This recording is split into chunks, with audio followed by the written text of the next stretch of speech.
Hello, everyone. I'm Ben Johnson, and this is the Perpetual Chess Podcast. On Perpetual Chess, I have weekly conversations with the chess world's best players, promoters, and educators about their lives, careers, current projects, and best practices. For more information, go to perpetualchesspod.com.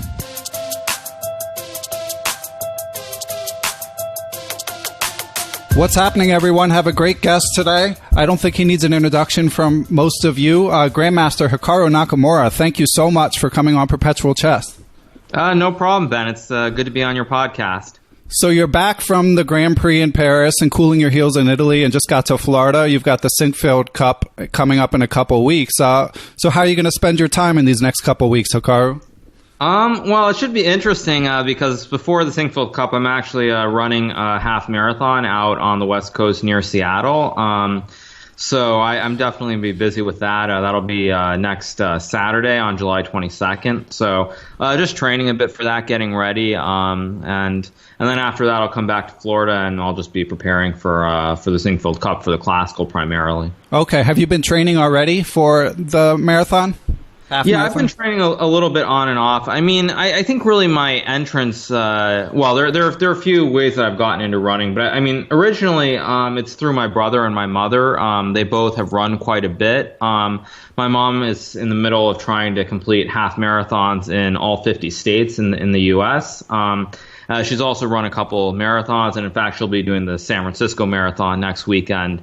And then my brother, he's done a couple. I think he did the Hard Rock half, I think it was, in Philadelphia, and he's also training for the Full Marathon in Chicago this upcoming October. So both of them have run. I would say that I'm generally not much of a runner, but the past couple of years, I've participated in the Wings for Life World Run here in Florida. They have it in multiple locations around the world, and through that, I've just kind of gotten into a little bit. I mean, I wouldn't say that I'm a serious competitor. I mean, certainly from playing chess, you learn what you're really good at and what you kind of have to just take more as a hobby. But nevertheless, I do enjoy it, and I'm really looking forward to the half marathon next Saturday. And have you banged out the 13 miles in practice yet?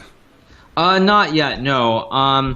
But what I will say, I'm averaging around 6 to 7 right now, trying not to overdo it. But for example, in Wings for Life, both of the past 2 years, I ran just short of 10 miles before the catcher car caught me because it's a timed race. And based on my performance in both of those races, having not trained at all, actually, I'm not too worried. But I'll probably build my way up there. I'll do one long run probably next Wednesday or Thursday, probably try to get somewhere around 10, 11 miles, and then looking forward to the actual race. Yeah, okay. So it sounds like you're in pretty good shape for it. Good enough, I would say, but I mean, it's not. It'll be a new experience. Hopefully, it goes well. I mean, it could go badly, but I'm looking forward to it at any rate. And the endurance training can't hurt, and considering that you've got some long games coming up, as you mentioned.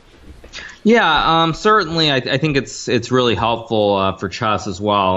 I think it applies to many different sports. I'm very fortunate because having a house here in Florida, I can also train in other ways. I play tennis from time to time. I also do swimming quite a bit. But in general, chess tournaments these days are getting more and more difficult, I think, from the schedule as well as the fact that everyone's so strong now. And so it's very important that you're in tip-top shape. So I think even for an event like the Grand Chess Tour in Paris, by the last day there, I was feeling really tired. I think actually everyone was, and it was reflected in the quality of the play. So chess requires a lot of endurance these days, and so it's very important to be in good shape. So other than the physical training, in order to increase your longevity in chess, is there anything you can do chess-related to help you, on the last day of a long tournament, like for those specific moments? I mean, I think I would say there really isn't anything specifically that you can do. I mean, I think maybe you can just try and stay calm. I think that's the most important thing. But again, even if you're calm, if you aren't playing well and things are going badly, that's not really going to make much of a difference. But I think perhaps that's the only thing slightly is finding a way to maintain some kind of inner calm or just be more calm in general. But of course, it's very hard. And even with someone like Magnus, for example, the last day in Paris, he was quite upset and losing control too. So I think it goes to show that it's in the heat of the moment when you're competing, it's extremely hard. And I think especially when it's rapid and blitz, that makes it even more difficult. Because in classical, if you make a dubious move or something. Let's say, U.S. type tournament, for example, because in Europe you only play one round a day. But in the U.S., if you have 2 rounds a day, let's say you've just played a very long 6-hour game, you've lost, and you have maybe half hour to go get some food, and then you're going to have to play the evening round.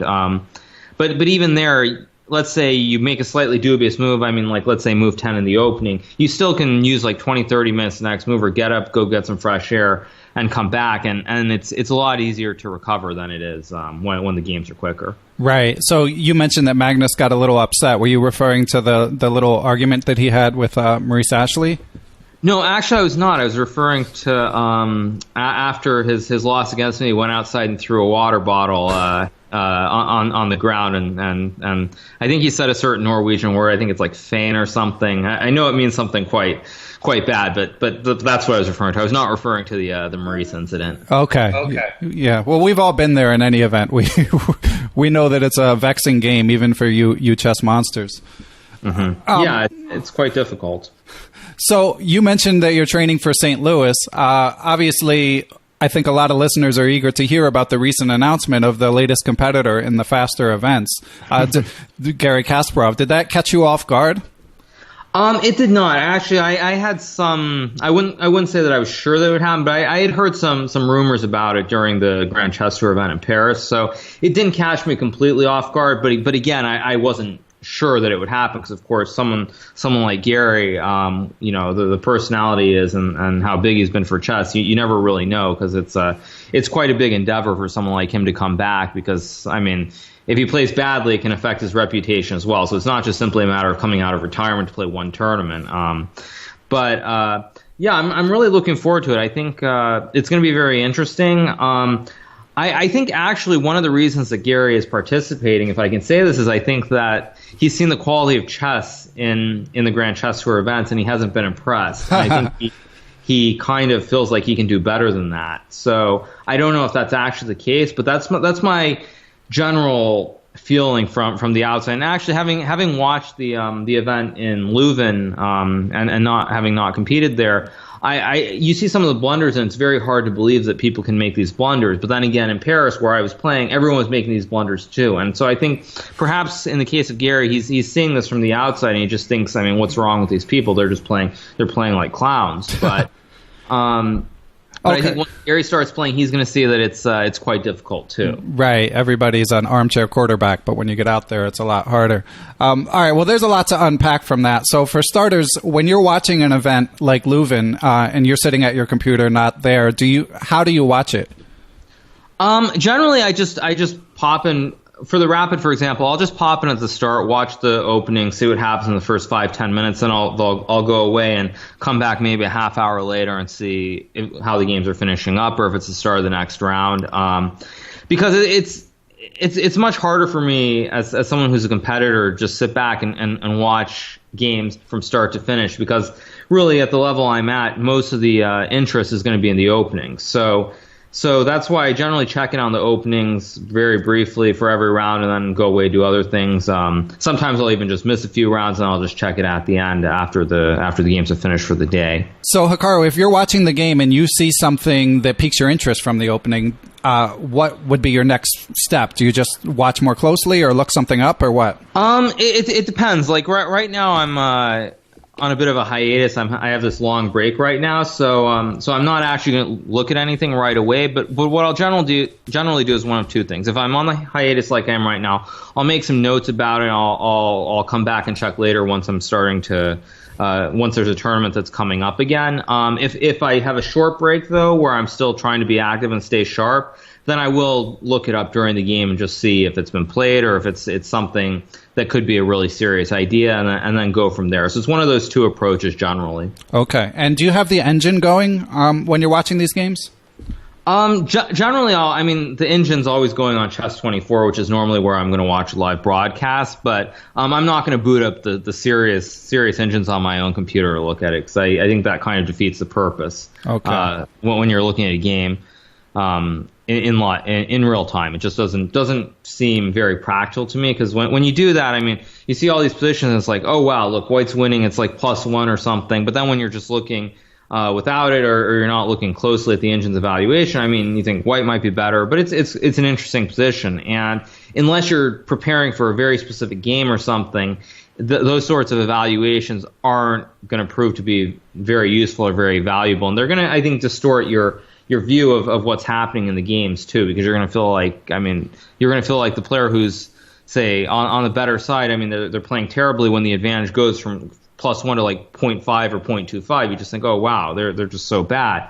And I think that's when you start viewing it through that lens, it's not a good thing. So I try not to use the engine that much when I'm watching in real time. Okay. And getting back to Kasparov, your boyhood hero and someone that you trained under a little bit. So are you going to do any sort of special training, and do you think it will feel any different to play him when you have the opportunity as compared to your other competitors?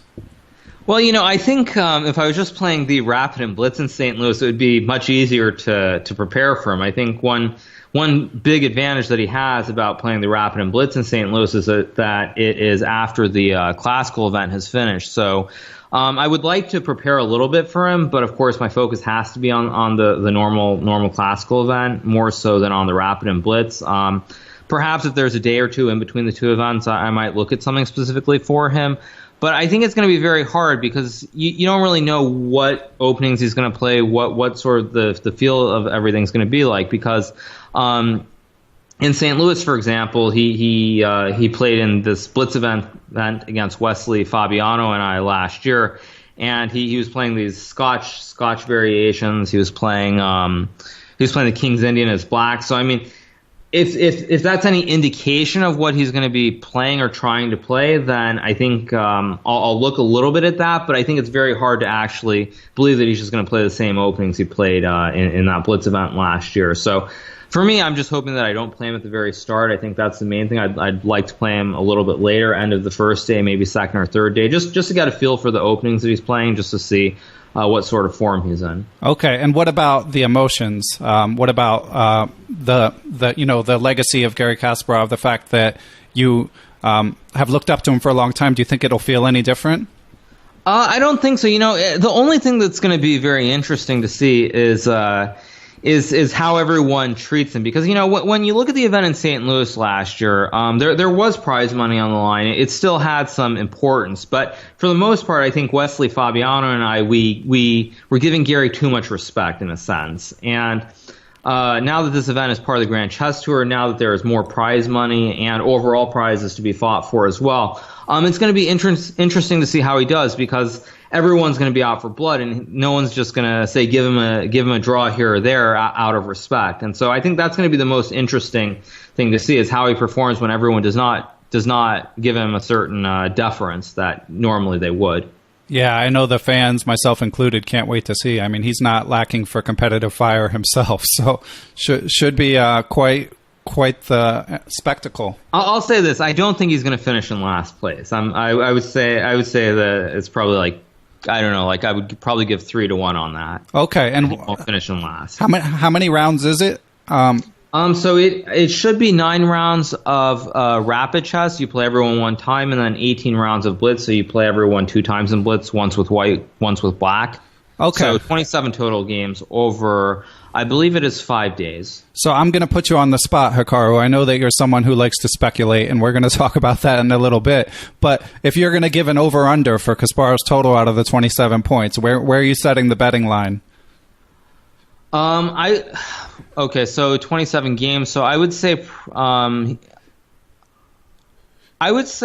probably +3 or +4. Oh, wow. Okay. So he could win it, you think? No, +3, +4 is not going to win it. But I mean, it's within his range of outcomes, right? Yeah, I mean, if he goes +4 in the rapid, for example, goes even in the blitz, so he scores what is +4? That would be that's 9 points. So he would score what, 6.5? Is that the right number? Out of the 27? Or no, 6.5 out of 9 in the rapid, and he scores it's 27, so he would score 13.5. Okay. If he puts up that performance, I could see it, because there are more points in the rapid portion than there are in the blitz portion. You get, I believe it's 2 points for a win in rapid, 1 for a draw, 0 for a loss. And in blitz, it's 1 for a win, half for a draw, and 0 for a loss. So if he were to say do really well in the rapid, he goes like +4 in the rapid, and then he just does even in the blitz, he could win the event. Right, and also if that's your baseline expectation, then there's some scenario where he smashes that and could win the event. Possibly. I mean, I think +3 is about where I'd put the line. Okay, wow, that's a lot of respect. So, do you think he impressed everyone with his blitz play last year when he came back, and as you said, this was rumored a bit before it became public. How long do you think this has been on his mind, this return? I would think it's probably been discussed for a while, maybe a month or two would be my guess. I don't actually know, but that would be my guess. Again, I think a large part of this, though, probably has to do with the fact that he wants to play certain events, and probably he's also curious, because, like I said before, there have been a lot of very weird blunders, both in Paris and Leuven. I think since he's been out so long, he's probably really curious to see if he can't do well, considering all the blunders that have been made. Okay, and if he can do well, I guess we can hope for more appearances in the future. Probably, but again, I mean, I think that he'll do well, but I think it's not going to. He's going to also make some really bad blunders, which I think is going to put everything into perspective as well. That makes sense. I mean, for example, we one of the games against me last year in the blitz, he made a move and he let go of a piece, and then he moved it back to another square. And in a situation like that, I was okay with that. Whereas in this sort of event, that's not going to happen. He's going to make the sort of blunders, and people aren't going to let him get away with it, shall we say? Right. Okay. All right. And what about you? What's your goal for both the classical and the rapid and blitz events? The classical is going to be really strong, as expected. I mean, I think everyone's playing there. Levon is playing. Magnus is playing. Wesley, Fabiano. Who else? I think, well, Maxime obviously is playing too, so it's pretty strong. I think only Vladimir is missing, Vladimir Kramnik, out of the top players as far as I know. So it should be a really strong event. Again, in classical, it's very hard to predict what's going to happen, but I did pretty well in Norway. Got off to a good start. Unfortunately, things didn't go my way at the end, but still, I think I'm looking to do well. I think expecting to win or saying I'm going to win is too much, but I think I have chances to win. Nice. And you mentioned that you take the preparation for the classical a little more seriously than for the rapid and the blitz, or at least it's a higher priority on the to-do list. So why is that? Well, first of all, I think that in rapid, if you prepare, generally speaking, let's just say you play, I don't know, let's say it's something like the Berlin, something topical. If you make a slightly dubious move in a classical game, you're going to end up in a lot of trouble, pretty much for sure, because your opponent has time. They'll definitely find the best moves, and so you're gonna get into trouble quite easily. Whereas in a rapid game, if your opponent doesn't have the line down exactly, it's going to be a lot harder to figure out, and especially with only 25 minutes, if you burn up too much time, then you don't find the exact precise set of moves to get the 0.5, 0.6 advantage, then you will have wasted 10 minutes, and then you don't have a big advantage, and you're already kind of on your heels a little bit. And so I think because of that, it's much harder really to exploit the slight inaccuracies in rapid and blitz than it is in classical. Whereas in classical, if someone makes a dubious move, you can think for 20 minutes and figure out the sequence, 4 or 5 moves to get the big advantage where your opponent's under a lot of pressure. That makes sense. So in the rapid, when you're playing, and if you feel like maybe they made a mistake, but you're not sure how to capitalize, like, how do you decide when to move? At what point do you just give up and move? Yeah, I mean, you start with 25 minutes. So I think probably assuming that it's just standard theory for the first like 15 moves or so, I think it's reasonable somewhere around like move 17, 18, or 19 to use 10 to 15 minutes to try and exploit a move that you think is wrong or you haven't looked at or so forth. So somewhere around there, I think it's reasonable to use 10 to 15 minutes. But if it's in the opening, it's a lot trickier because let's just say it's like move 8 or something. If you use 10 minutes right there and then you don't find the right move, you're not going to have time later. So I would say around like moves. But before move 10, I would say it's somewhere around like 5-6 minutes. If it's just standard theory and you're at like move 15 or 16 or a little bit further than that, it makes sense to use maybe 10 to 15 minutes around that range, and later isn't really applicable. Okay. And how does the faster time control impact your opening choices? I think generally you try to play lines that are a little bit more simple and straightforward. I know for me, generally I try to play stuff that it's just flowing where you can, blitz out your moves really quickly. More so than say playing, playing some line where you have to be really precise and play all the right moves just to get some minimal advantage. I tend to prefer something where it's easier to play a lot of moves that are thematic than something where you might get a slight advantage, but you have to play all the right moves in a certain order, and it's just much more complicated. Okay. All right. Well, Hikaru, we'll definitely be coming back to chess, but I know that you're a guy that has a lot of interests, and you've been pretty active in the markets. I know that it's probably your number one topic on Twitter. I know that you did an interesting interview on the podcast Odd Lots talking about it. So how much time are you spending on trading these days? It depends. I mean, right now I've been taking a little bit of a break. Generally, around earnings season is when I tend to be very active. And there have been some earnings in the past couple of weeks towards the end of Q2. But starting really today, today is Friday, it's really the start of Q3 of earnings season. A lot of banks are reporting.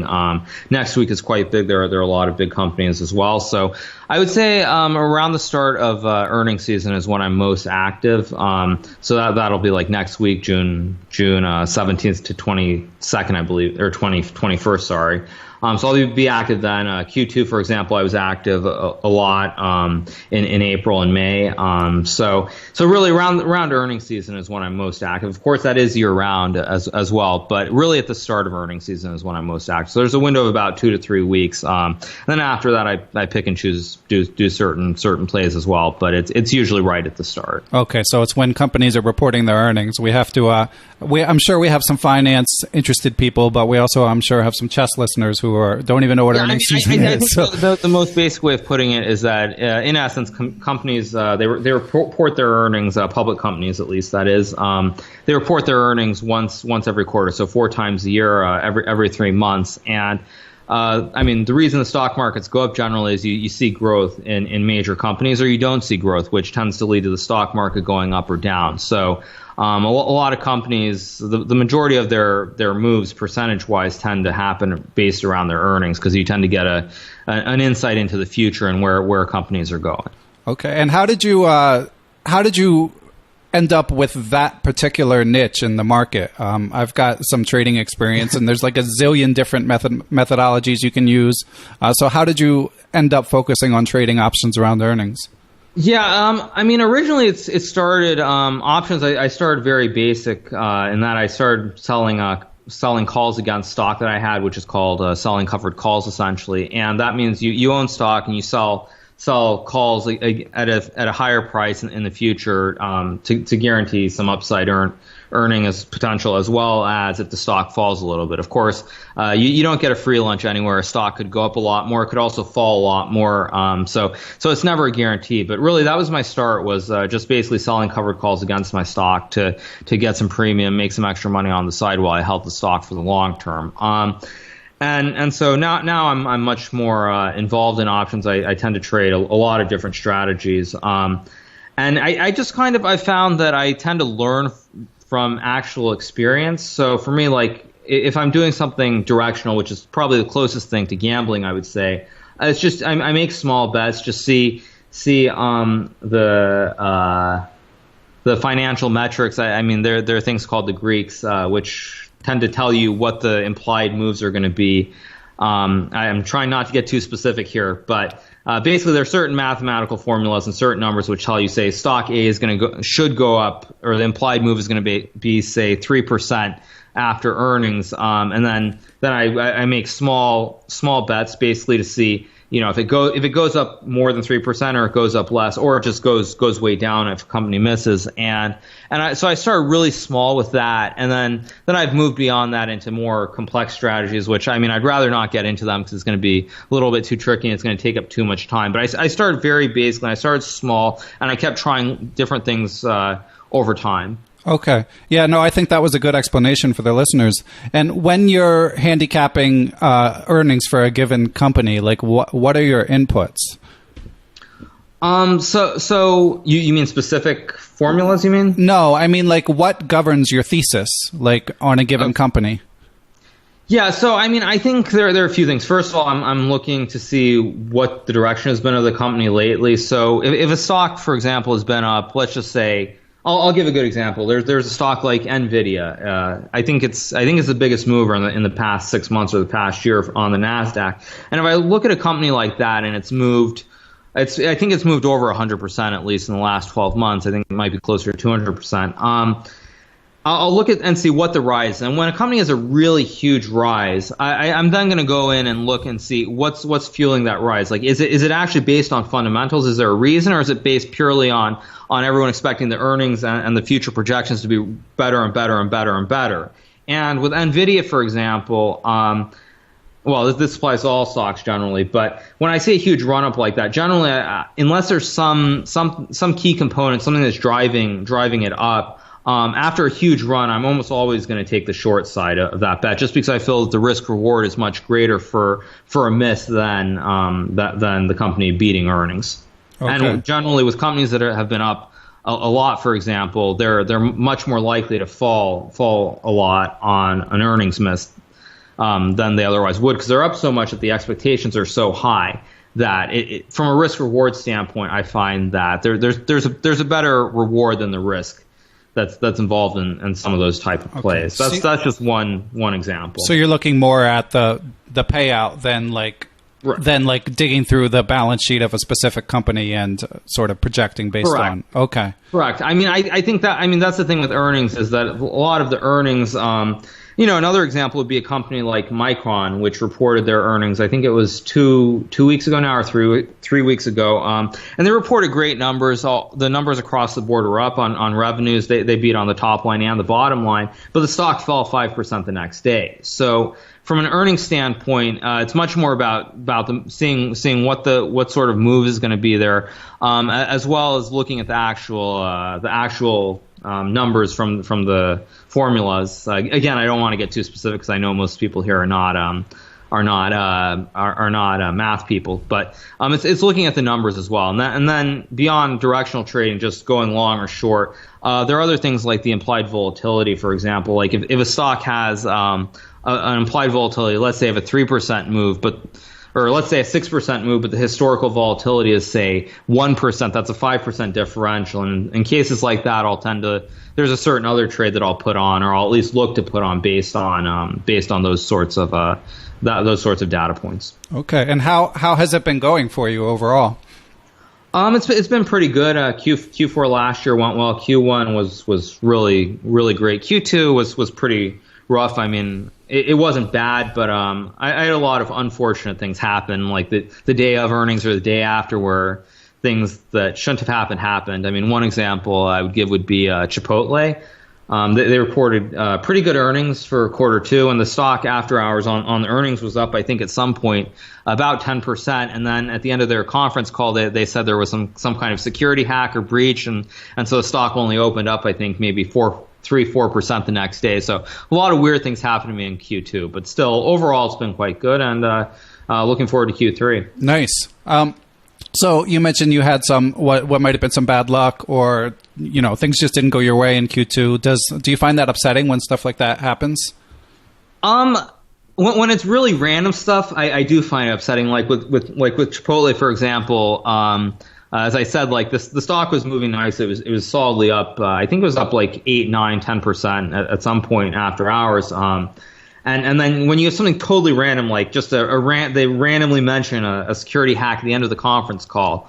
I do find it kind of annoying when it feels very random. Like if they could have waited, till the day after or a week after to mention something like that. I mean, the whole story would be different. But still, I do get annoyed by it. But again, if that's what it's going to take for things to go wrong, then it's not always going to be like that. So I think that's the main thing that I've taken away from all of this is that generally you might have some crazy things happen in the short term, but if you stick to what you're doing and you stick to a strategy and you have your limits where you're buying, you're selling, and so forth.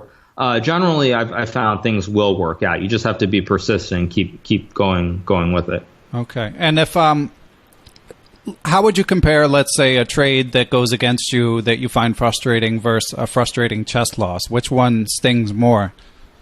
Without a doubt, it's going to be chess. Okay. I think mainly because with the markets, you never have total control. That's the number one thing. No matter what you trade. I mean, you might think a company, I don't know, let's say a company like Rite Aid, since I'll mention random companies here and there throughout. A company like Rite Aid, for example, they might be worth like $2 and let's say 30 cents, something around there. But I might think, okay, this stock, there's no way that's a value. Someone's going to buy them out. Something's going to happen and it's worth $4 a share.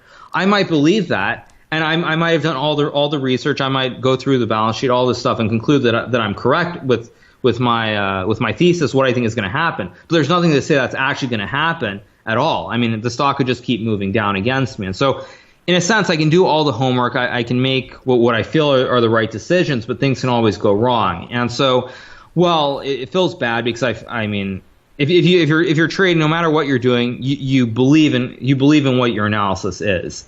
And when things move against you, it's very difficult. But still, there's nothing you can actually do about it. Whereas in chess, you definitely can do something about it. I mean, if I play a game against, even if I play a game against a computer, let alone Carlsen, if I don't make a blunder, if I just play solid chess, I should not lose to a computer. Now, there's other psychological stuff, knowing that it's not going to blunder and everything, but I think that if I play against a computer, not knowing that it's a computer and disregarding all the psychological stuff, if I make good moves, I should probably not lose. I won't win, but I should probably be able to draw. Now, of course, you can never really test that in theory because, of course, I'm going to know I'm playing against the computer at a certain point, and I'm going to, oh man, this stupid thing, it's never going to blunder. What's the point? So I'm going to be nervous the whole game, and it's like, what am I doing? Like, every move you feel like you're walking on an eggshell and you're second guessing yourself. But that being said, the general point, as I made, I think is true in that you generally control your own destiny in chess, and if you don't make any blunders, maybe dubious moves are different, but if you don't make any like serious blunders, you should not lose, and so it's much worse for chess, I found. And I heard you mention in an interview that for the reasons you were just talking about, you don't like to play computers very much, but it also sort of sounds like you do mess around and play them. So do you like sit there and play them and try to draw them, or is it just too frustrating? It's too frustrating. I mean, when I've played computers over the past couple of years at least, the general thing I've been trying to see is if there are weaknesses in that, if I can play certain structures or I can get certain pawn breaks, certain little like glitches in the algorithms is more how I would put it than trying to beat it or use it as serious preparation. Because I know that there was a time that I was playing this hippo setup a lot, where with both colors, where you play e3, d3, put the knights on e2, d2, and then you go g3, bishop, g2, b3, bishop, b2. And normally a computer will start out with something like, it'll put pawns on, say, e5, d5, and maybe c5. Not always. Sometimes it'll put a knight on c6. But basically, at some point, it's kind of trying to trick the computer into playing d4 so you can play e4 and then f4 and play basically a King's Indian sort of structure, and you can just attack on the king's side, and hopefully the computer won't have the horizon to see it. But that's more like trying to trick it than trying to actually like just play your best and do your best against it. Well, so it's not real training per se. It all counts, Hikaru. You don't have to outcalculate it. Anytime you can beat a 3200 computer, you'll get credit. Okay. Man, I don't know if you're trying to encourage me to play against computers like that. No. Yeah, you probably don't need a pep talk from me. So which computer do you play? When I was playing, it was, I mean, I haven't played computers seriously for a couple of years now, but it was primarily Rivka at that time. I did actually do an interesting sort of handicap match against the computer in San Francisco. I believe it was in the summer of 2014 where I played.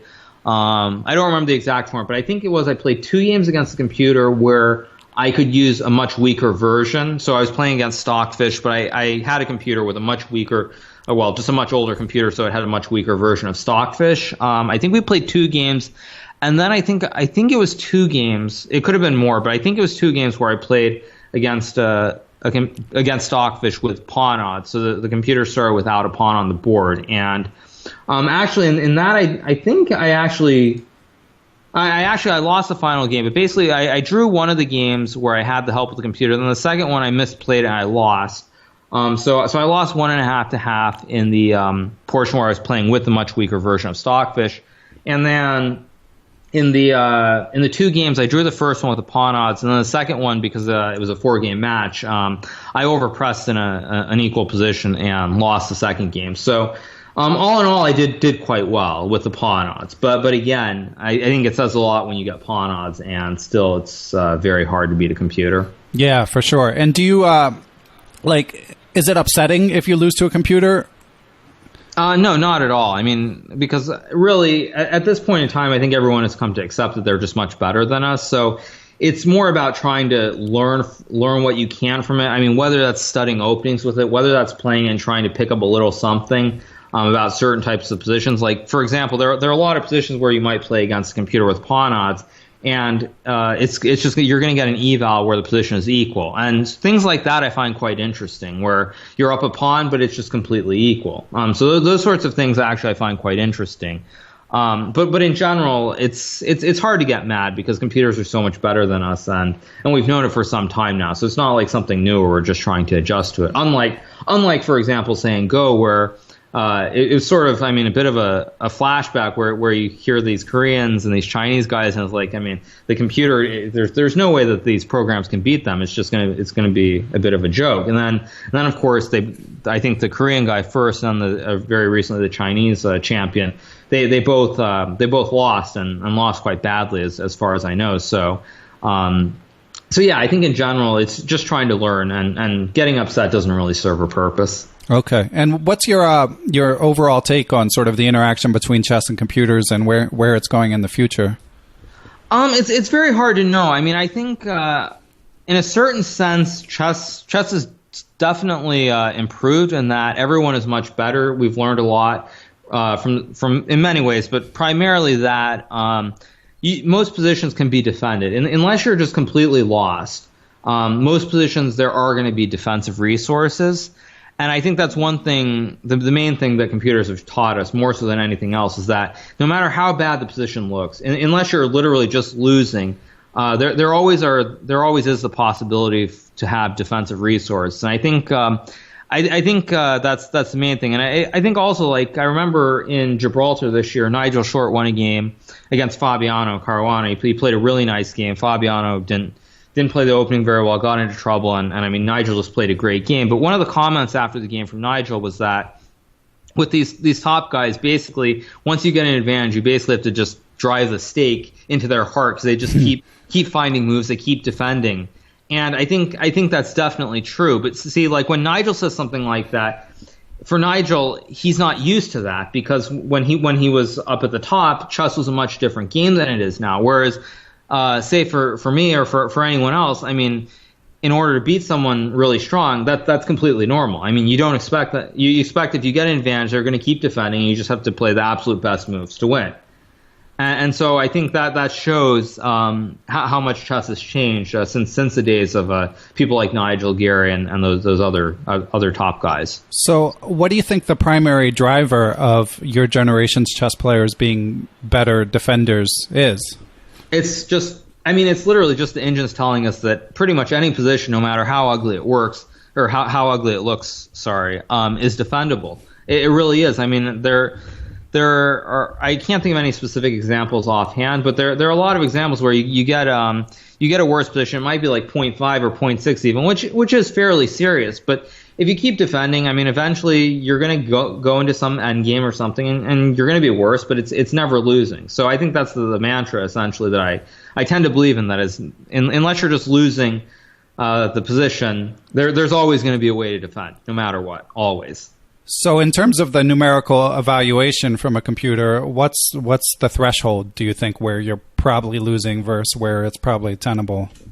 I think any position that's around like 0.9 that's not in an end game, like let's say 0.9 in a late middle game where you have some pieces on the board, I think is probably 0.9 or around +1 in middle games. I think is around the threshold. In end games, it's much different. I think if you're in some kind of end game where there's a material advantage for one side, I think if it's not +2 or better, let's say it's a bishop and knight ending where one side has an extra pawn, or let's say you have 2 extra pawns but they're doubled, for example, and the computer's giving something like 0.8, 0.9. I think in most cases that means it's going to be a draw. If it's about 1.5 to 2 or better, that should be winning, I would say. Of course, anything more means it's just for sure winning. But it's around that threshold, I would say, for end games. And late middle games, 0.9 is where I would put it, somewhere around there. That's interesting. Okay. And you came up sort of at the dawn of the computer age, and you're a player who's done a little more training with computers, I think, than some others. So back, when you were making your ascent, what sort of stuff did you do with computers besides the obvious, like, opening preparation? I mean, when I was younger, I certainly played against computers quite a bit. I remember, in fact, when I think I was about like 8 or 9 at the time. I think I was playing I believe it was the U.S. Open in, I think it was in Kona, Hawaii, if I remember correctly. And before one of the later rounds, I think it might have been like round 7 or round 8. I actually was looking at a chess book, believe it or not, on the King's Indian. I forget who it was by. Maybe it was Gallagher or someone. But I was looking at a book on the King's Indian, and actually to try and understand it, I was playing. I actually played a couple games against Fritz 4, and to try and understand what was going on and use it to analyze the position. So I think that alone is a big difference, because I mean, just playing against a computer, playing at any opening really to try and learn some theory. Nobody does that anymore. It's just, I mean, you don't do that. But I think it says a lot, because also the evaluations, I think we didn't trust them so much. The whole way that we analyzed openings was much different back then. And of course, when I was a bit younger than that, I mean, I wasn't really using computers at all. I was just looking at tactics books and things of that sort. Okay. I know that you kind of, as you just mentioned, you're not as much a student of chess books as most of the other elite players, but were there any books that really resonated with you? You mean from when I was younger? Sure. Or I mean, from when I was younger, I mean, I can't think of any that really resonate. I mean, I think the only one that I more or less read from cover to cover was My System by Nimzowitsch. Mm-hmm. I didn't really think it was all that great, if I may say so. I think there was another book I was reading. I think it was on the games of Tarrasch as well, and I mean, I just thought they were kind of rubbish. That's funny. What do you think your rating was at that time? I mean, this was around the time that I was like, I would say around 1900, probably 1900, 2000. That's funny. And what about more recently? Any books that have caught your attention?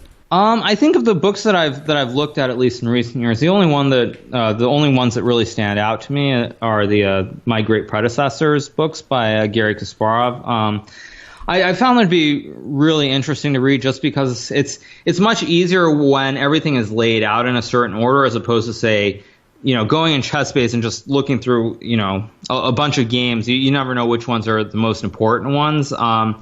So I found those books to be quite interesting. What else? I mean, obviously, Dvoretsky's Endgame Manual, I mean, it's a fantastic book. I think anyone who's probably about 2300 or stronger, you almost have to read it. Even if you're not going to remember everything, you still have to read it.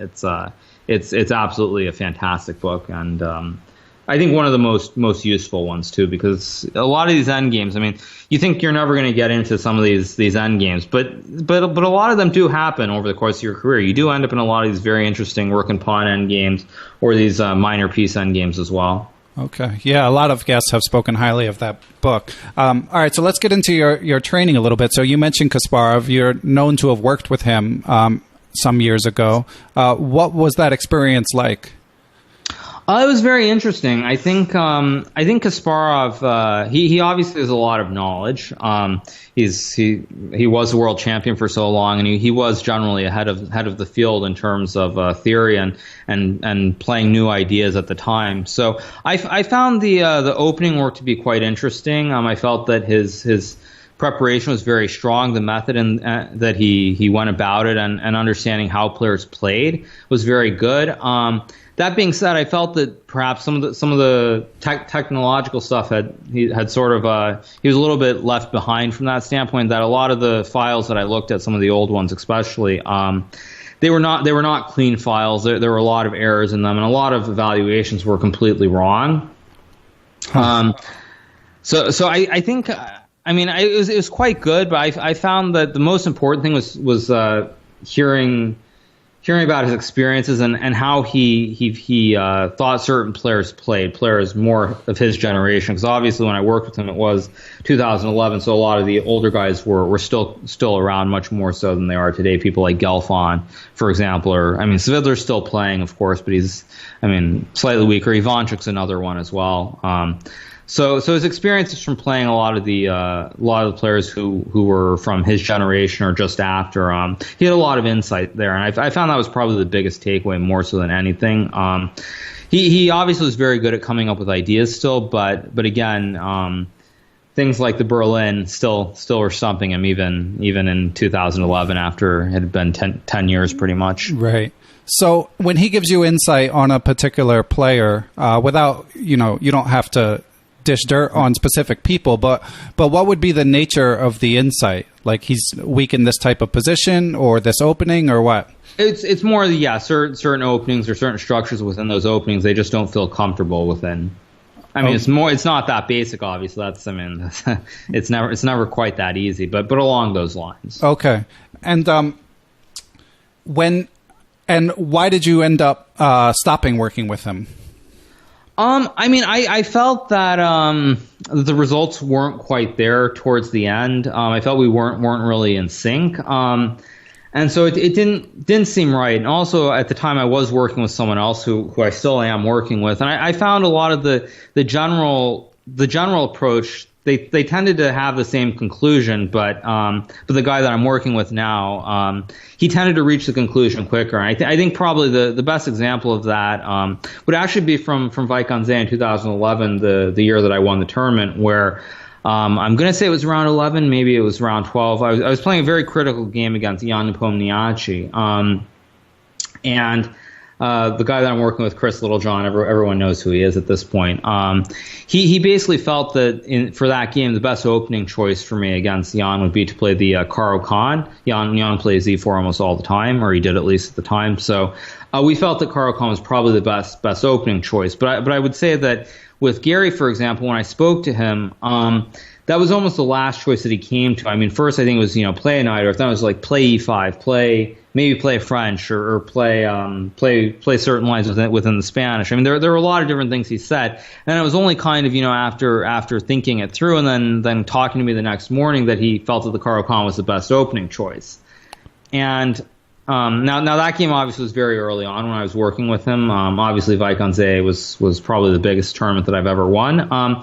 But I feel like that's a microcosm of what started to happen more and more, where the guy that I was working with, Chris, his decisions tended to come to them quicker than Garry, and they tended to be the same more or less. And so I felt at a certain point that the value was lost. And also with Garry, it was very much about coming up with ideas that worked for entire tournaments too. So, for example, if you look at Vaikonze in that tournament, I don't know how many games I won with this variation, but I think in at least 3 games I was playing this Nimzo variation with 4 knight f3. And I know I beat Grishchuk in the first round. I think I drew Ponomarov, and I drew Vishy as well. So the idea worked at the start, but it tended to have less and less effectiveness. And then I think I tried something very similar against Kramnik in Dortmund quite a few months later, and it didn't work at all. So I felt like also the ideas that were kind of running out a little bit too. Like the ideas he was coming up with, it felt like they were supposed to be structured more for being good for a whole tournament, whereas the way modern chess is, generally openings are only good for one game. Wow, that's interesting. So everything you mentioned is opening prep. Did you do any sort of middle game or end game work with Mr. Kasparov? We did some end game studies as well. Certainly, middle games. I mean, it's very hard to define. What even middle game training is. I mean, because like, if you look at an opening, say you get some position on like move 20 or something, you can kind of, I guess you can kind of study the piece play or something, but it's very hard. I feel like even if you're trying to teach chess, it's very difficult to kind of to work on middle games, generally speaking. Yeah, I guess it would just be tactics, which you guys can both. In a sense, yeah, because I mean, generally, it's almost impossible. I mean, just even offhand to set up some position in middle game. I mean, because then you never know where the piece is going to be exactly where they are, whose move is it, tempos, all those different things. So it's very hard in general to study middle games. Okay, but you didn't feel like what you were doing in the end game with Kasparov or the studies that you were working on, those alone weren't worth keeping him as an advisor?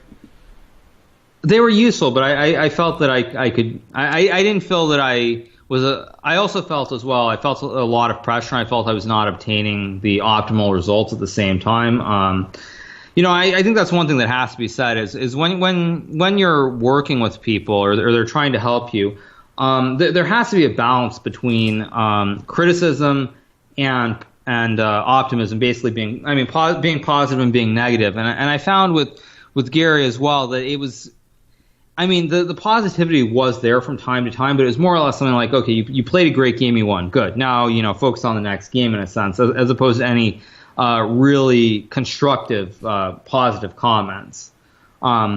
And then on the negative side, of course, it's like kind of if you forget a line, it's like, wow. It's kind of like, how did you forget a line? You're supposed to be a professional. You should never forget a line. Right. That's the sort of attitude that I felt. And for some people that works certainly, but I felt like at the same time, modern chess has become so much about memorizing endless lines that people do blunder. People do forget moves. Like it's inevitable. No matter who you are, you're not going to be able to remember every single variation all the way to the end. That doesn't mean you can't figure it out over the board. You can't put the puzzle together where it's like, okay, this piece ends up here, this piece ends up here, and then later on you can kind of remember it. But still,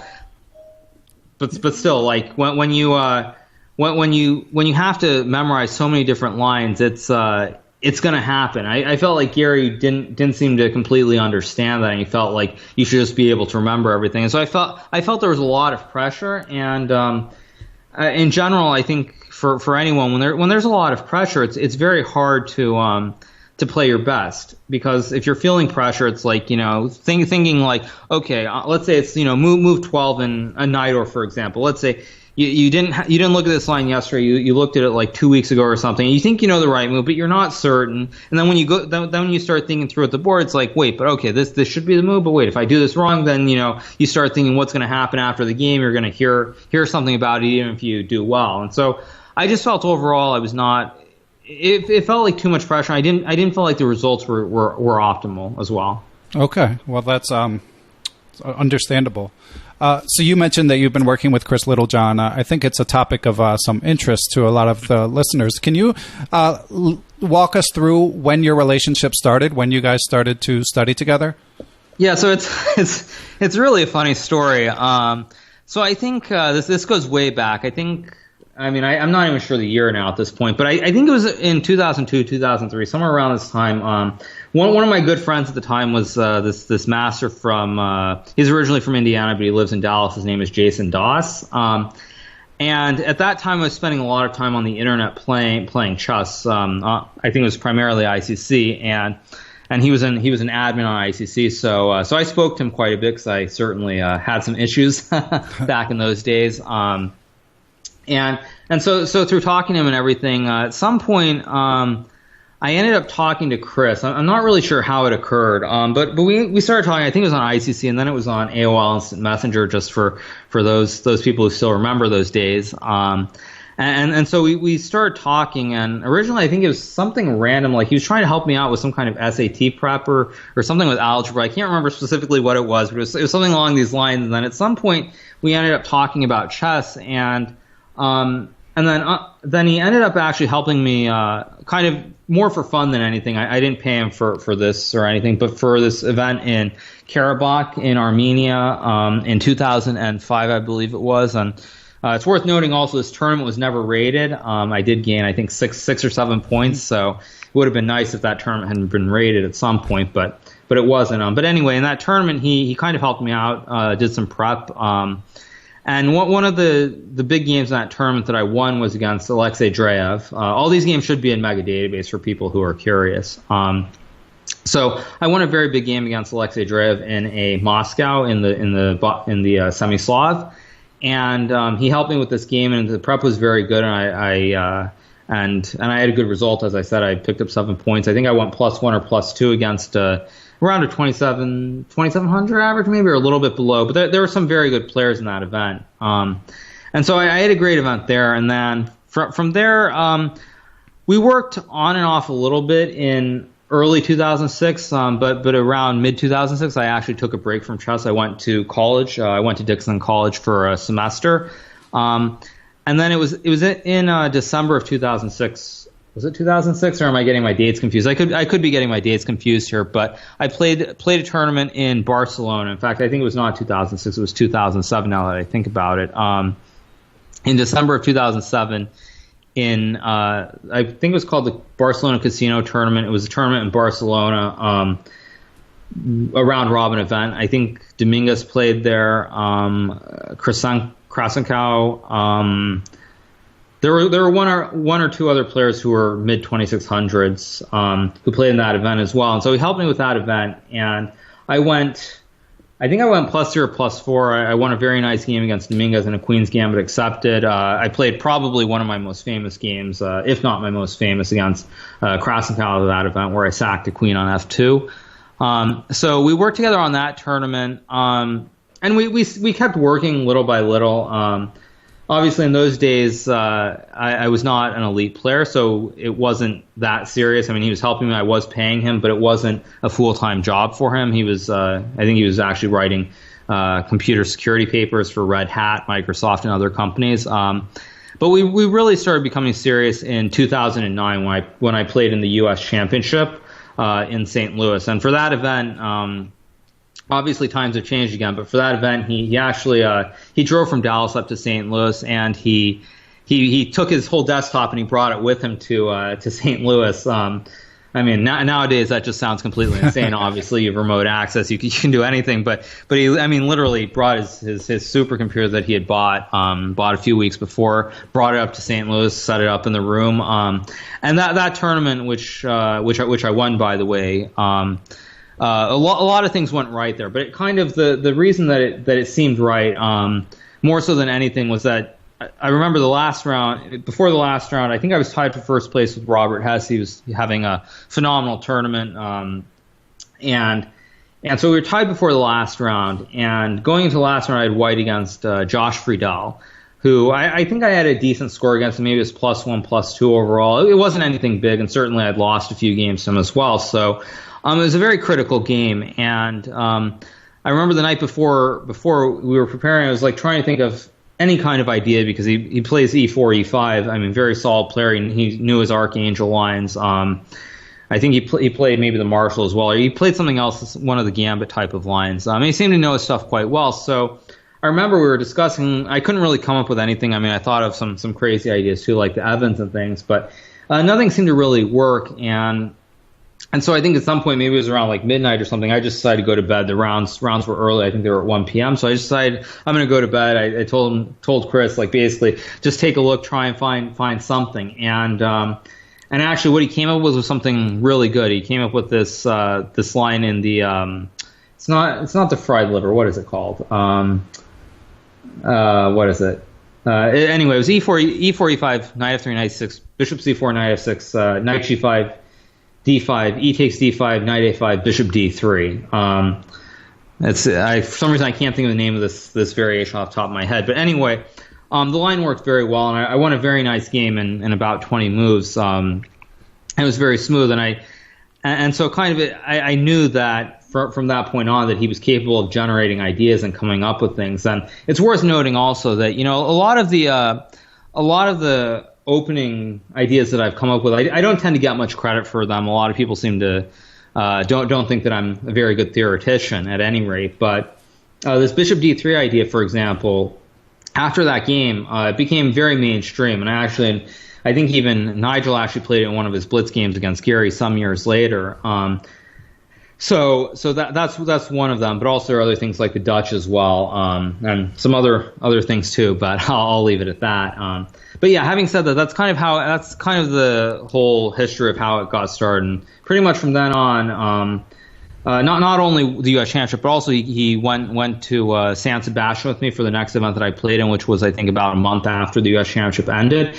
And in that event, which was significantly stronger, I might add, I think that actually had an average around 2,700 because there were Dominguez played, Ponomarev played at that time, is quite high. Van Wele was there. And, of course, Karpov also played in that tournament. So that tournament, I think, had an average around 2,700. It was a round-robin event. In that tournament, I won that tournament after beating Ponomarev in a tiebreak. So kind of from those two tournaments, I mean, the U.S. Championship and San Sebastian, from then on, the rest, I would say, really is history. But that's kind of the sort of the abridged short version. Okay, well, that's a fascinating story. I mean, that's a lot of background that I think that people will enjoy. So now is Chris just like a salaried employee of yours, or does Chris, I mean, at this point he is my full-time second, so we are working together all the time. Okay, and you don't feel like you need, like, I mean, obviously at this point he's like 2,400 or something, but you don't feel like there's a need for another top 50 Grandmaster?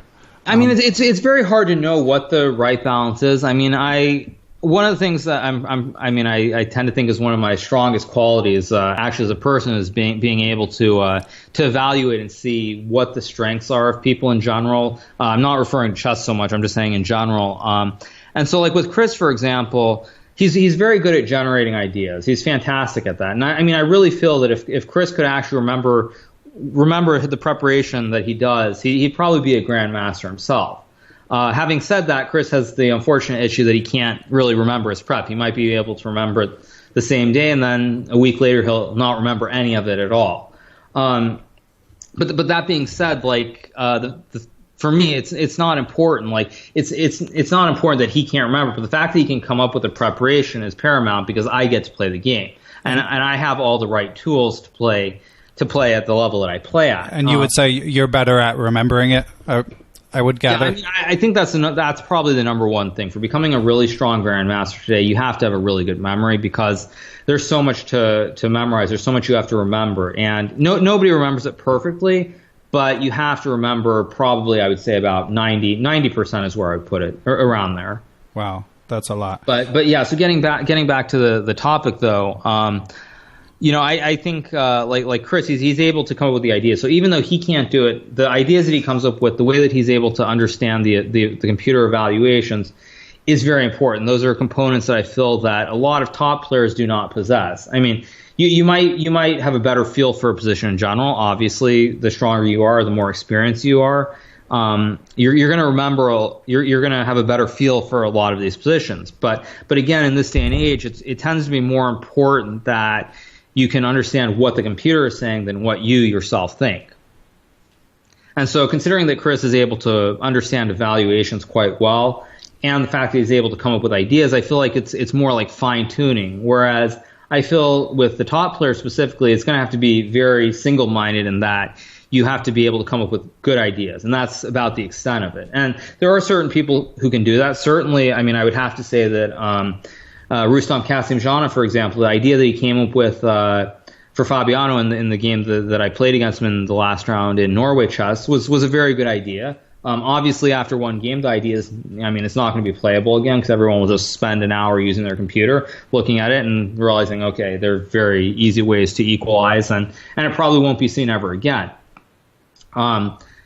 So there are benefits to having really strong players, but I think it's very idea based, and I don't necessarily believe that anyone is looking at anything revolutionary. I feel like everyone is generally looking at more or less the same things, and it's more, I think, I've found, at least I feel that it's more luck as to who falls into what traps, or who does this, or who doesn't do other things. Okay. And do you think that that's healthy for chess, this sort of arms race?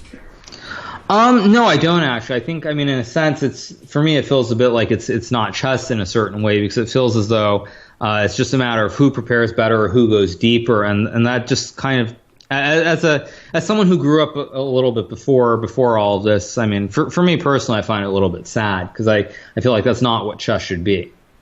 So what should we do? I don't think there's really an answer. I think the only thing I would say is that you see that people like Magnus, for example, he's a world champion, but what has he done to change the game? And one thing that he has done is the way that people play. So everyone these days, one of the main things you try to do is get a very small advantage and then pressure your opponent until they make a blunder. And that's a direct result of the success that Magnus has had with that style. And so a lot of people are trying to do that. Whereas, like, if you look at like when Kasparov was playing, he was trying to win with white and black. He was playing the absolute sharpest variations in all openings. And because of that, people tried to emulate him and do the same thing. And so I think until you see someone super phenomenal who just plays completely original chess and is able to make it work, I think chess is going to keep continuing down this path of the arms race, I would say.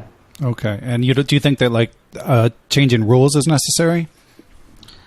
I think eventually we're probably going to get to a point where 960 will take over, but I don't think we're there yet. But I do think that probably sometime within the next 10 to 15 years, we're going to get to that point where preparation is going to get too deep, so that there are going to be too many draws, and you're going to have to see some big changes. Okay. And getting back to Magnus, his ratings, off his highs by a fair amount. As a player on his level, how do you assess that? Like, does it matter or not? I think it's just the gap is closing more than anything. I don't think he's actually a weaker player than he was when he was at, say, 2880. I think it's just that everyone has adapted and everyone has become stronger. I think as I was mentioning before, I think preparation, it's the way preparation has become is that it's evolved so much so that now pretty much anyone, even someone who's probably a little bit lower, they're generally going to be able to get to like move 15 without being worse. And I feel like with Magnus, at least a few years ago, he was able to trick people a bit more before that threshold where you were hitting like the late opening or already the middle game. And I feel like he's not able to do that as much anymore. I think that's because the preparation or the just the number of games and the amount that we've built on the previous knowledge has become so great that it's much harder now. And I think that applies to everyone. It's very hard now. It's extremely hard to prove anything. I think that's why Magnus has seen the dip. It's not that he's playing worse. He's still a very strong player. It's just the level of preparation combined with the talent of the players has caught up. So do you think it would be hard for anyone to achieve the kind of separation that he had a few years ago? Yeah, I think actually it's probably. I think it's borderline impossible. I don't think you're going to see a separation of 50 to 60 points. I think at his peak, actually, maybe it was more than that. But I don't think you're going to see that kind of gap ever again. It's just very hard for me to believe. Wow, that's really interesting. I think he could open a gap. Like, I think it's entirely possible he could open up a gap, like, I don't know, 2860 to 2830 on like Aronian or Wesley or someone else. I think it's entirely possible that could happen. But I don't think you're going to see a 2890 rating and a 2830 rating. I just don't think that's realistic. Is there a reason you didn't put yourself in that 2830 hypothetical? Oh, I didn't put myself in there just because right now I'm not number 2 or number 3. That's the only reason. Okay. So in terms of all right, let's finish this sort of thread. In terms of the World Championship qualifications, if you were to pick the next world champion and exclude yourself from the conversation, and so the person that succeeds Magnus, who do you think would be most likely? It's very hard to say because I would have to say on paper, I think in terms of potential, it would have to be Aronian. He's the only player that I've seen who seems to possess all the right qualities. In that he's very creative. He doesn't always get the right results against Magnus, but he does generally tend to get very good positions. And so I would have to say it would be Aronian. But the problem with Aronian is that somehow when there's real pressure, specifically candidates type tournaments, or even more recently in Geneva, for example, somehow things just don't seem to quite work. Maybe it's just too much pressure or what it is, but somehow when he reaches that critical moment, things don't seem to go his way. And so while I'd like to say Aronian, I mean I probably would have to say I would probably actually say outside of myself, I would probably say Fabiano. He's the only other person that I would say because he has also done quite well against Magnus. At times he's won some really nice games. And as we saw in the past, he had that great run in St. Louis, and he was up somewhere around 2850, which no one else has even come close to that. So I would have to say Fabiano if I did pick someone besides myself. Okay, but you do think you're in the conversation for sure. Yeah, I think certainly probably in the last year or so, I think I've actually improved a lot despite my rating seemingly not improving. I feel like I've become a much better player overall. Interesting. And do you worry that your outside interests, that like your trading and the fact that you're like following current events and stuff like that? I know some chess players just have tunnel vision. Do you worry that can hold you back? No, I don't actually. I mean, I think that's another way chess has changed too from the past. Is that if you go back, well, maybe not entirely, because there were some really good players who had other jobs. Like I think Botvinnik, for example, comes to mind. But in general, I think in the past you had to spend all your time studying chess because you didn't have computers; they just simply didn't exist. So you had to study more by hand. And when you're studying by hand, I mean, looking at an opening takes a lot of time. Looking at all the variations and so forth. I mean, you spend probably months just studying an opening. Whereas now, I mean, probably in one day you can at least learn a variation, some opening, even if you've never seen it before. So I feel like it's more a matter of optimizing the amount of time that I have in a day as opposed to, say, spending all my time on chess. I feel like if you optimize the amount of time that you study chess and combine it with all the other interests, it's not. I wouldn't say that it's holding me back. So I don't feel that way. Okay, and it seems like at the top level, all of the talk about like preparation and improving, I mean, so much of it is opening related. Is there anything that you or your peers, like, you think put time in calculation wise, or are you guys just like the visualization's already there? I mean, I think it's already there. I think it's perhaps the only thing I would say is I feel like certain players perhaps they spend more time. They try to be more precise than they are practical, perhaps. I mean, I think some of the players like Fabiano, for example, based on the way that he grew up studying chess, he tries to always find the absolute best move.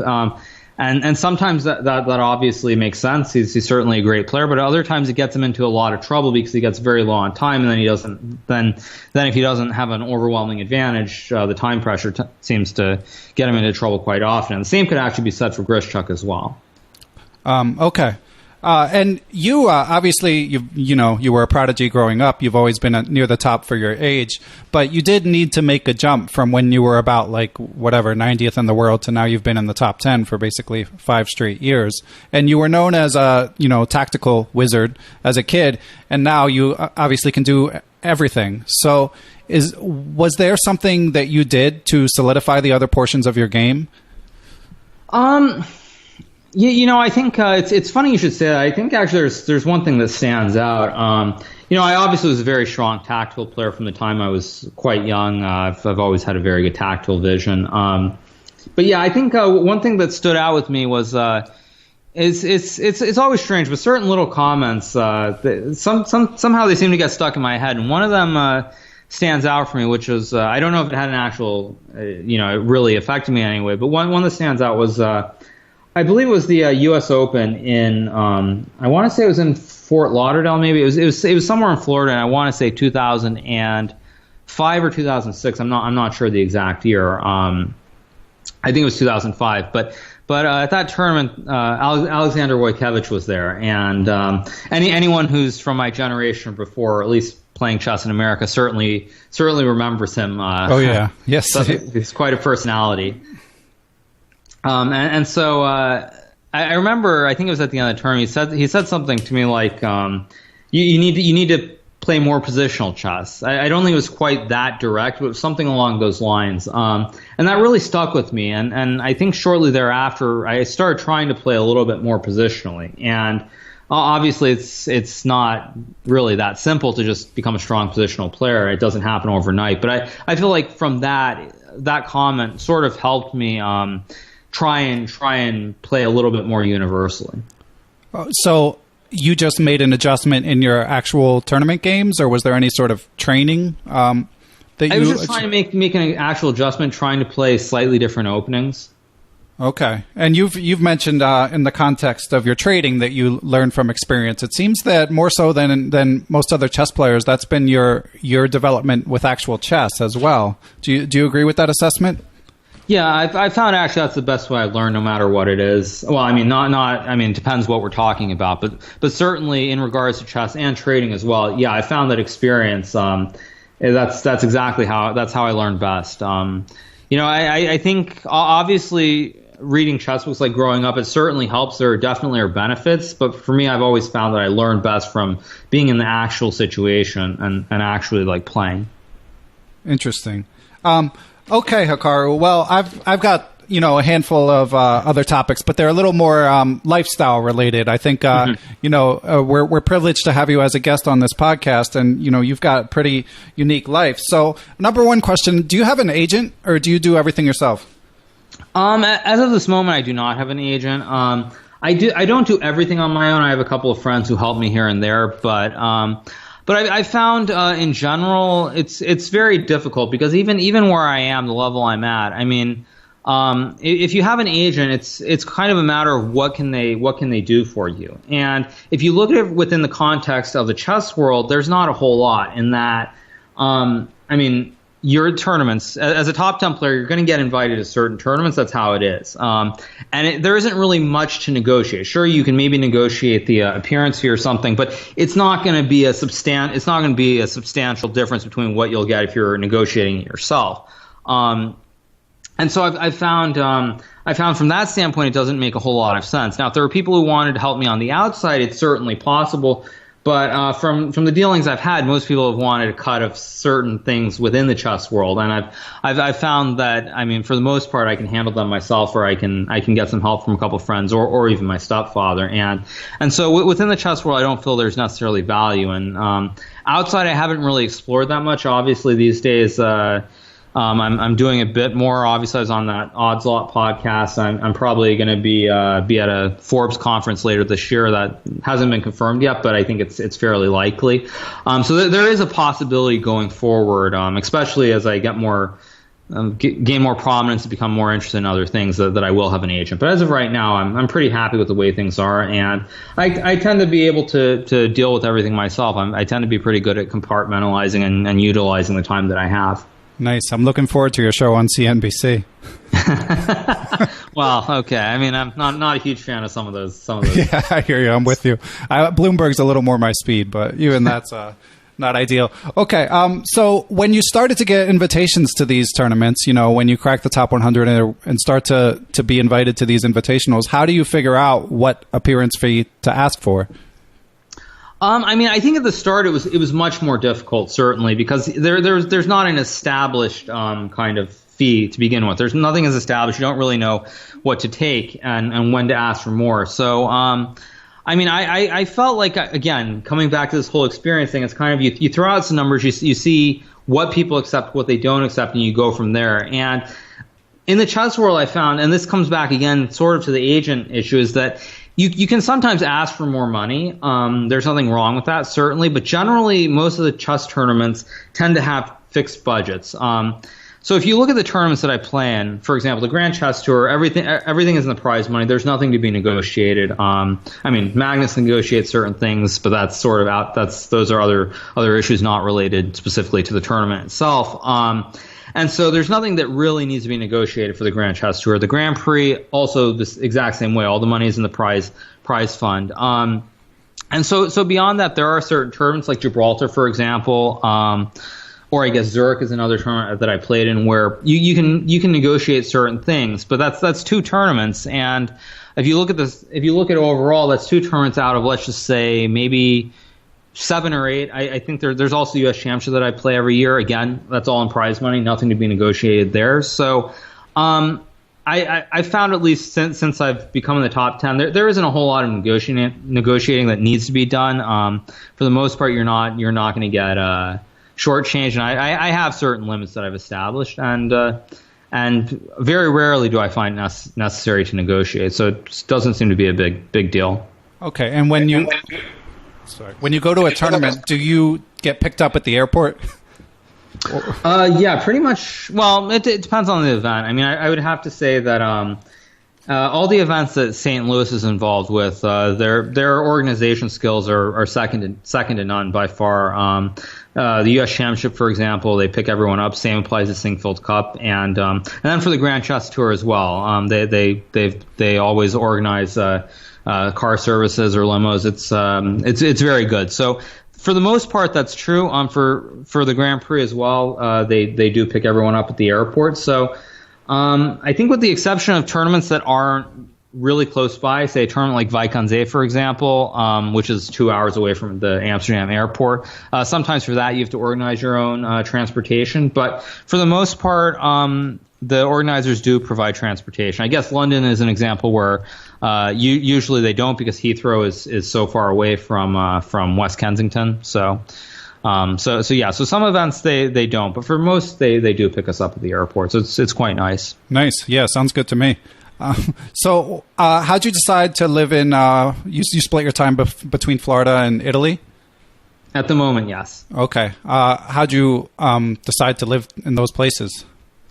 Yeah, it's my life has taken me all over the world. I mean, it's been quite interesting. I was born in Japan. Obviously, my parents got separated when I was quite young, so I spent a couple of years in California, and then I grew up in New York. But I feel like ever since I went to Vancouver after I dropped out of college, I've been really interested in all sorts of different places. And so that's led to me living in a lot of different places. I mean, I was in Vancouver, then I was in Seattle, I was in St. Louis for a couple of years, and now I'm in Florida. I think with Florida, there are several reasons. Obviously, there are tax benefits. That plays a role when you start to make more money. I mean, I think it's very easy when you're younger to not understand the ramifications of these sorts of things. And when you become a bit older, you start making more money. They actually become more important. So that's one big reason. But as well, another thing is that down here, property is a lot cheaper. The lifestyle tends to be a lot slower.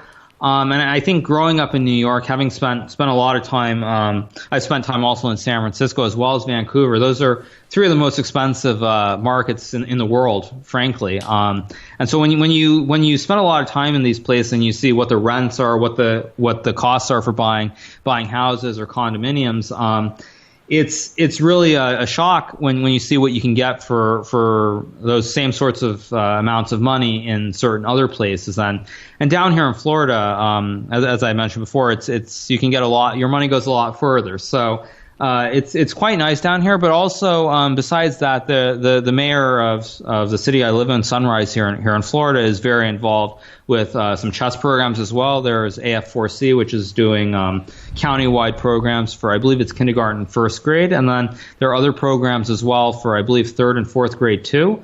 So there's a lot of stuff going on with chess down here as well, and that also has played a big role.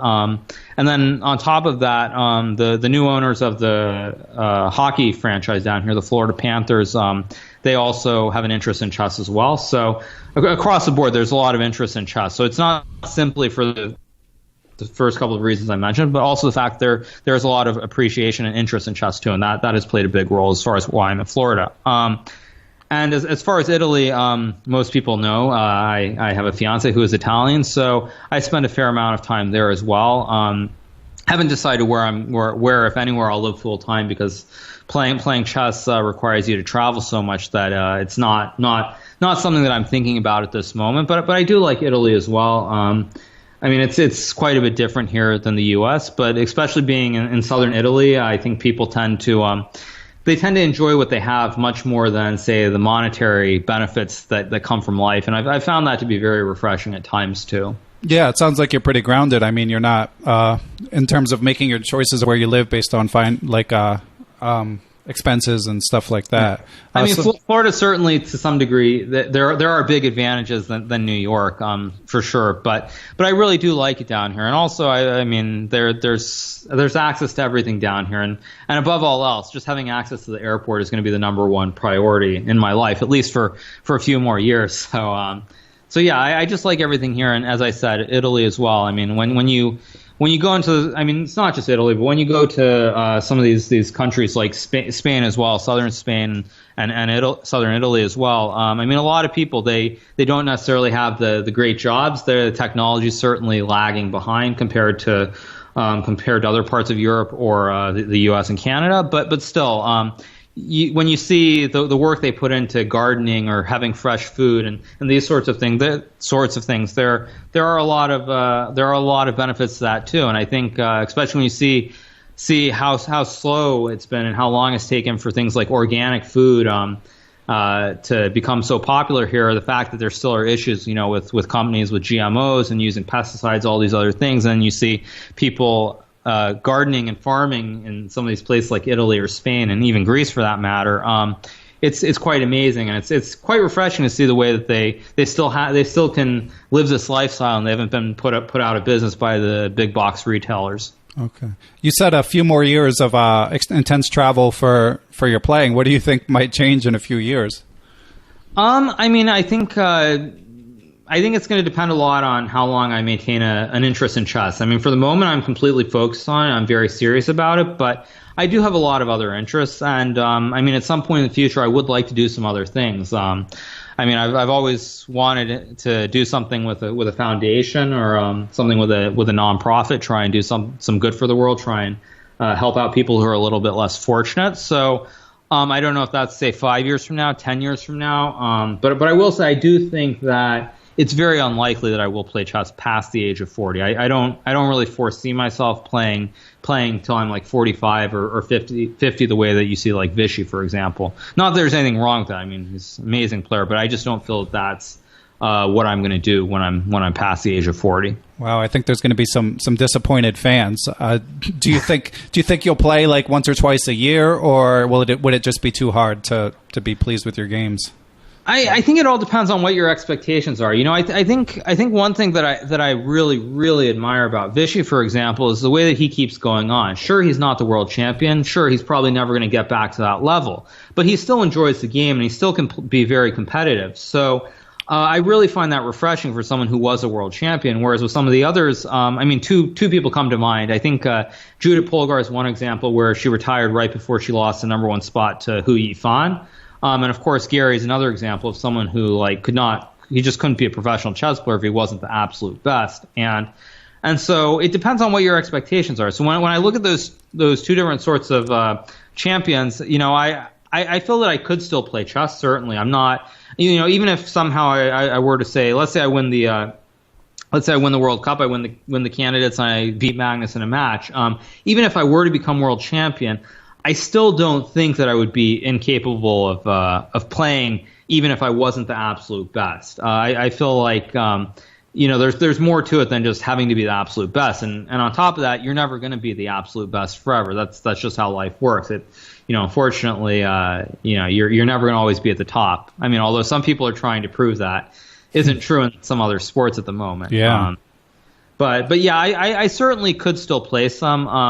I think for me, it's more about being competitive than anything. If I'm competitive, I can still win some games. I don't think that I would completely stop. Now, on the other hand, if I were to fall to 2,700, I just can't compete with the top players at all. Then I think I would just not bother. Okay. But there's a difference between having to be the absolute best and just trying to be competitive. Anything that you want to talk about before I let you get back to your busy life? Not right off. I mean, I think that was quite good. I hope that the fans enjoy the podcast and they learned a lot out of this, because I know some of the things I said especially about Chris, I don't believe they are. They certainly aren't public knowledge as far as I know. Excellent. Well, yeah, I definitely enjoyed it, and I'm pretty sure the fans will be happy with it. Normally, I ask my guests how to reach you, but I know you're a pretty high profile guy. If people want to reach me, probably they should just drop me a line on one of the social media forums. Probably Twitter would be the simplest. Excellent. Well, I did want to ask about any chance of returning to poker at all? Yeah, I mean, I think it's possible I might play some again. I think that's one thing that we didn't really touch upon is when you compare, say, what markets in general. This doesn't just apply to options, but when you're trading in general, there are certainly similarities to chess, but I have found the similarities to be much closer to poker in general because again, you can't control everything. I mean, if you make the right move, you get aces, you make the right move, someone calls you with eights and they flop an 8, and so you're out of the World Series or something. Just a random example. Sorry, actually, I didn't have the ace, I had kings. Sorry, I had kings and I got busted by 8s. Right. Yeah, so like just a random example of that. But yeah, I think one reason that I might actually start playing some poker again at some point is I felt that when I was playing poker in the past, I very much had the chess mentality of, okay, I make the right move every time. That's that. You fold every hand until you have a certain amount of big blinds or whatever, unless you pick up, like ace, king, 3, ace, jack, or suited connectors or certain random hands.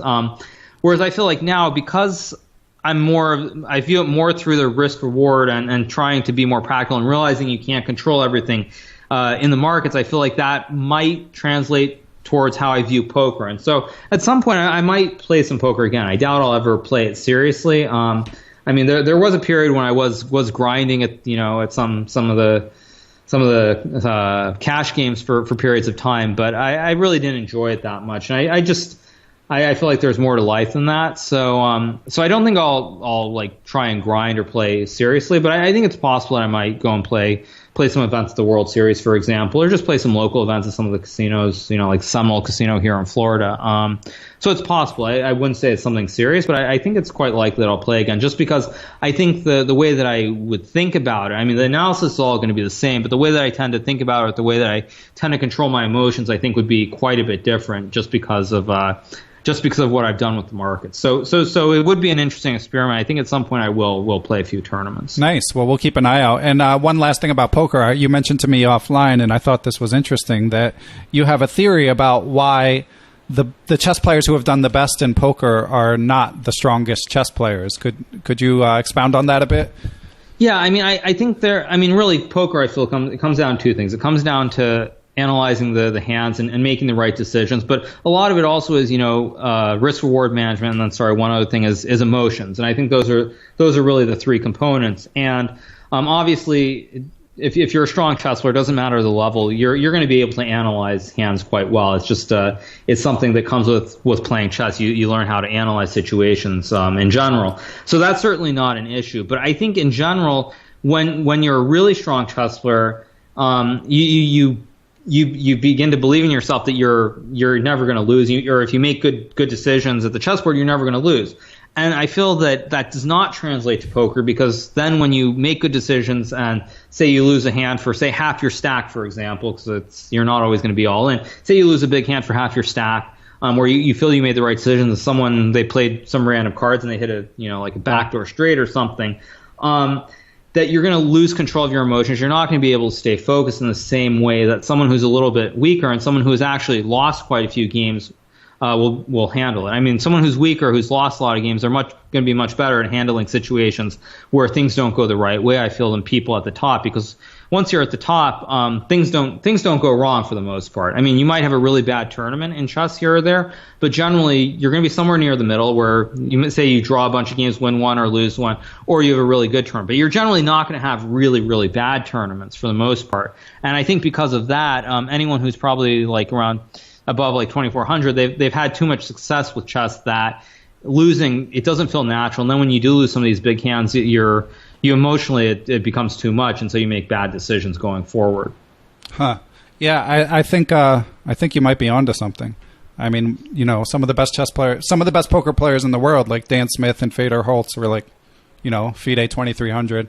And then you have the old school guys like Harrington and Schiavone. But yeah, the super... Yeah, but those guys also were like 2,200, right? Yeah, exactly. A little bit better, but yeah. Yeah, that's interesting. I think you might be right, although, maybe if you put time into it. But personally, I say stick with chess, and if not that, stick with markets. But all right, Hikaru, I really appreciate it. Thanks so much for your time, and good luck with all the tournaments. We'll be watching eagerly. Thanks. It's great being on this podcast. Thanks for listening to Perpetual Chess. To hear more episodes, give feedback, or suggest guests, go to perpetualchesspod.com. If you like the show, please help me out by telling your friends and giving me a high rating on iTunes. I'll be back next week with another episode of the Perpetual Chess Podcast.